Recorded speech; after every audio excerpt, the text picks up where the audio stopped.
Thank you for saving me. El Señor tuvo misericordia de mí hace 5 años.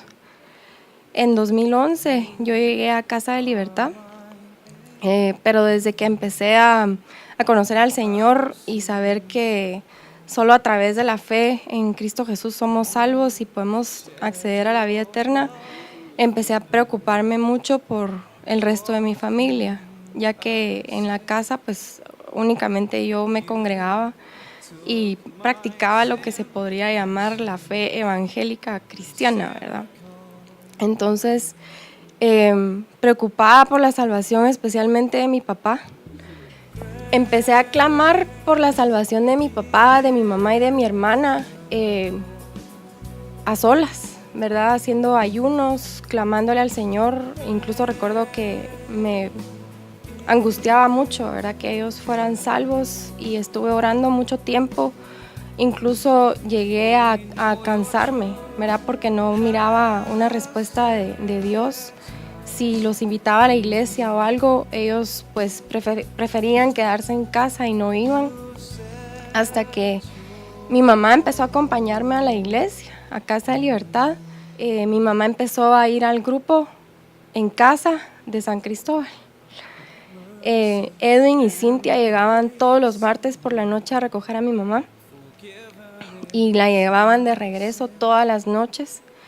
Y a partir de eso mi papá empezó a ver cómo mi mamá estaba cambiando y le empezó a llamar la atención qué era lo que ella estaba haciendo. Entonces mi mamá invitó a mi papá al grupo y empezaron a ir juntos. Mi mamá cuenta que cuando les tocaba ir al grupo y les tocaba hacer la refacción, la hacían juntos, ¿verdad? Porque a mi papá le gustaba mucho cocinar y le emocionaba mucho ver qué iban a llevar de comer y a qué hora se iban. Entonces se entusiasmaba mucho por ir, porque poco a poco fue conociendo gente que, así como él, tenía muchas inquietudes y muchas dudas, y que él no estaba solo en esa búsqueda de conocer la verdad. Finalmente, mi papá falleció hace poco, y yo tenía esa gran duda en mi corazón, ¿verdad? Yo tenía ese gran temor en mi corazón de saber en dónde estaba mi papá, porque ni conmigo ni con mi mamá se acercó para decirnos: miren, acepté al Señor en mi corazón, o ya conocí al Señor. Entonces al día siguiente de la muerte de mi papá, el día que murió mi papá, y al día siguiente yo estaba con esa gran pena. Recuerdo que no dormí nada y estaba clamándole al Señor que me confirmara dónde estaba, porque es bien angustiante no saber dónde está alguien cuando muere. Entonces estuve con esa pena, pero llegó a la funeraria Myron Cordón. Él es médico cirujano, y mientras estaba ahí platicó con Edgardo y le dijo: Edgardo, fíjate que yo veo a diario a pacientes que se operan y a pacientes que deciden no operarse, y la única diferencia está en que un paciente no se opera si no sabe qué le pasaría si llega a morir después de la operación. Y acordate que Moy, así le decían a mi papá, Moy tuvo la oportunidad de operarse de su rodilla hace 3 años y no lo hizo. Entonces ahora él se operó porque él sabía que si le pasaba algo, él iba a estar con el Señor. Entonces tú, Gaby, y toda su familia pueden tener la certeza de que él está con el Señor.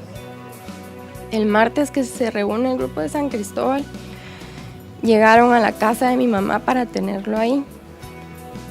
Y ese día, uno de sus miembros, que se llama Jorge Davanch, una persona también muy culta, muy estudiada, que tuvo un par de conversaciones muy enriquecedoras con mi papá, según nos contó, nos dijo que mi papá, la última vez que estuvo en el grupo con él, se abrió con él y le dijo: fíjate, Jorge, que yo me estoy operando porque yo estoy listo para morir. Y a él y a su esposa lo tomó por sorpresa y cuando nos lo contaron, a nosotros también, porque mi papá no nos lo dijo, no se acercó a nosotros como familia a decírnoslo, pero sí con sus amigos del grupo. Empecé a ver que él tomó su tiempo para llevar un proceso poco a poco con mi papá, ¿verdad? De que su promesa dice, cree y tú y tu casa serán salvos. Y esa promesa yo la vi cumplida. Y eso trae una paz, trae una consolación muy grande, porque yo soñaba ver a mi papá alzando sus manos, cantando alabanzas en la iglesia. Nunca pudo ir a un servicio en la iglesia, pero ahora tengo la convicción y la certeza de que él es parte del coro de ángeles que están alabando ahora al Señor, y por eso estoy muy agradecida.